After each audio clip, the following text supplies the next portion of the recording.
करेंगे। उमेदाराम बेनीवाल ने आरएलपी की प्राथमिक सदस्यता से इस्तीफा दे दिया है। रालोपा सुप्रीमो हनुमान बेनीवाल को इस्तीफा सौंप दिया। आज दोपहर बाद कांग्रेस में बेनीवाल शामिल हो जाएंगे। यह बड़ी सूचना निकलकर सामने आ रही है। बायतू विधायक हरीश चौधरी के नेतृत्व में कांग्रेस का हाथ थामेंगे। बायतू से 2 बार विधानसभा चुनाव लड़ चुके हैं बेनीवाल और आज कांग्रेस में शामिल होने वाले हैं। तो चुनावों से पहले लगातार दल बदल देखा जा रहा है। कोई बीजेपी छोड़कर कांग्रेस में जा रहा है तो कोई कांग्रेस का दामन छोड़कर बीजेपी का हाथ थाम रहा है। आज दोपहर बाद भी कुछ इसी तरीके की तस्वीर सामने आएगी जब बेनीवाल कांग्रेस का दामन थामेंगे। बायतू विधायक हरीश चौधरी के नेतृत्व में कांग्रेस का दामन थामेंगे बेनीवाल।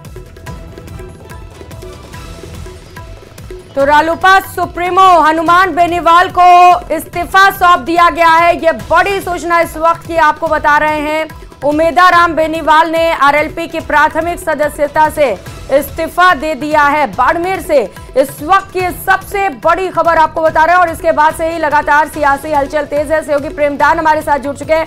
प्रेमदान, उमेदाराम बेनीवाल ने इस्तीफा सौंप दिया, खबर यह है कि कांग्रेस ज्वाइन करेंगे, वजह क्या है इस्तीफे के पीछे?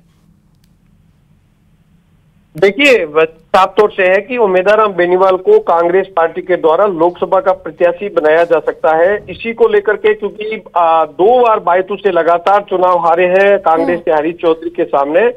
तो हालांकि पूर्व में उमेदाराम बेनीवाल का जो अतीत रहा है वो कांग्रेस से ही रहा है। तो ऐसे में एक बार कह सकते हैं कि उमेदाराम बेनीवाल को कांग्रेस ज्वाइन, क्योंकि इनका जनाधार था बायतू के अंदर और मात्र 930 वोटों से ही चुनाव हारे थे। पिछली बार भी बहुत कम मार्जिन से चुनाव हारे। तो ऐसे में इस लोकप्रियता को देखते हुए आज इनकी कांग्रेस में ज्वाइनिंग होगी और इसके साथ ही इन्होंने आज आरएलपी की प्राथमिक सदस्यता से इस्तीफा दे दिया है और उन्हें लोकसभा का प्रत्याशी कांग्रेस पार्टी द्वारा बनाया जा सकता है। इसी को लेकर के यह कयास है। हालांकि पार्टी ज्वाइन करने के बाद में और टिकट कांग्रेस देती है नहीं देती ये आने वाला समय बताएगा। लेकिन तो हरीश चौधरी से जैसे हमारी बातचीत हुई थी उनसे साफ संकेत थे कि संभवतः उमेदाराम बेनीवाल आने वाले समय में लोकसभा के प्रत्याशी बन सकते हैं।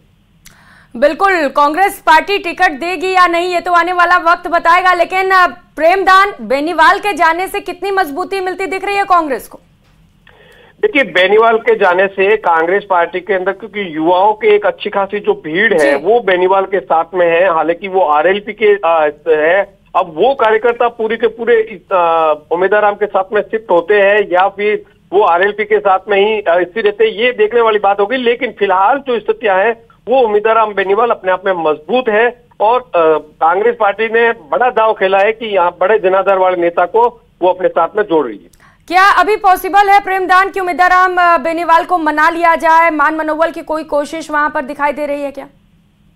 देखिए, ये क्या है, लंबे समय से चर्चाएं भी चल रही थी कि आरएलपी के साथ में कांग्रेस के गठबंधन को लेकर के और बाड़मेर से गठबंधन के तहत उमेदाराम को लोकसभा का प्रत्याशी बनाए। तो इसको लेकर स्थानीय जो कांग्रेसी नेता है, जिसमें चाहे हरीश चौधरी कहे, हेमाराम चौधरी कहे, इन सबकी आपत्ति थी। इसी को लेकर के ये गठबंधन आगे नहीं बढ़ पा रहा था और फिर फाइनली जब उमेदाराम से कल बताया जा रहा है कि ठीक है प्रेमदान, अब देखना है कि क्या कांग्रेस पार्टी ज्वाइन करने के बाद भी टिकट मिलती है इन्हें। बहुत शुक्रिया आपका तमाम जानकारियों के लिए।